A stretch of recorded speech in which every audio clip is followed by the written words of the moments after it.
யார் எனக்கு உதவி செய்வார் என்று சொல்லி, யார் என் காயங்களை ஆற்றுவார் என்று சொல்லி ஒருவேளை வேதனையோடு பார்த்து கொண்டிருக்கிறாயா?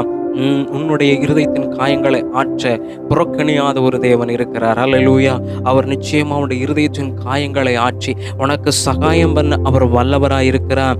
22வது சங்கீதத்தில் 26ஆம் வசனம் சொல்லுகிறது, கர்த்தரை தேடுகிறவர்கள் அவர்கள் துதிப்பார்கள், உங்கள் இருதயம் என்னென்றைக்கும் வாழும். நம்முடைய இருதயத்தை வாழ வைக்கிற ஒரு ஏசப்பா இருக்கிறாருங்க. அவர் நம்முடைய இருதயத்தின் காயங்களை ஆற்றுவாருங்க. 147:3 சொல்லுகிறது, இருதயம் நொறுங்கொண்டவர்களை குணமாக்குகிறார், அவருடைய காயங்களை அவர் கட்டுகிறார். அல்லேலூயா! அப்ப ஏன் இருதயத்தினுடைய காயங்களை ஆற்ற ஒருவரால் மட்டும்தான் கூடும்? அது என் தேவனாகிய கர்த்தரால் மட்டும்தான் கூடும். அவர் காயங்களை கட்டுகிறார், அவர் என்னுடைய காயங்களை குணமாக்குகிறார். அல்லேலூயா!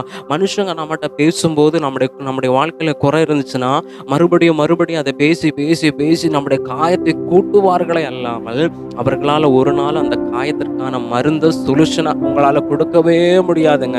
அன்னால் நெருக்கப்பட்டால், அவள் காயப்பட்டால், அவளுடைய இருதயம் நொந்து போயிருச்சு. எல்லாராலும் பேசப்பட்ட வார்த்தைகள், தனிமையாக்கப்பட்ட ஒரு சூழ்நிலை.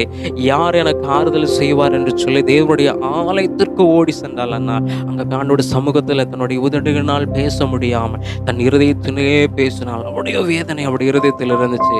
கர்த்தர் அவளுடைய காயத்தை ஆற்றினார். 34:18 சங்கீதத்தில் சொல்கிறது, நொறுங்குண்ட இருதயம் உள்ளவர்களுக்கு கர்த்தர் சமீபமா இருக்கிறார். அல்லேலூயா! அப்போ நொறுங்கொண்ட இருதயத்தோடு அண்ணாள் ஆண்டுடைய சமூகத்தில் உட்கார்ந்து அழுத போது அண்ணாளுக்கு சமீபமாய் வந்து அவருடைய காயத்தை ஆற்றினார். அது பெர்மனண்ட் சுகத்தை ஆண்டவர் கொடுத்தாரு.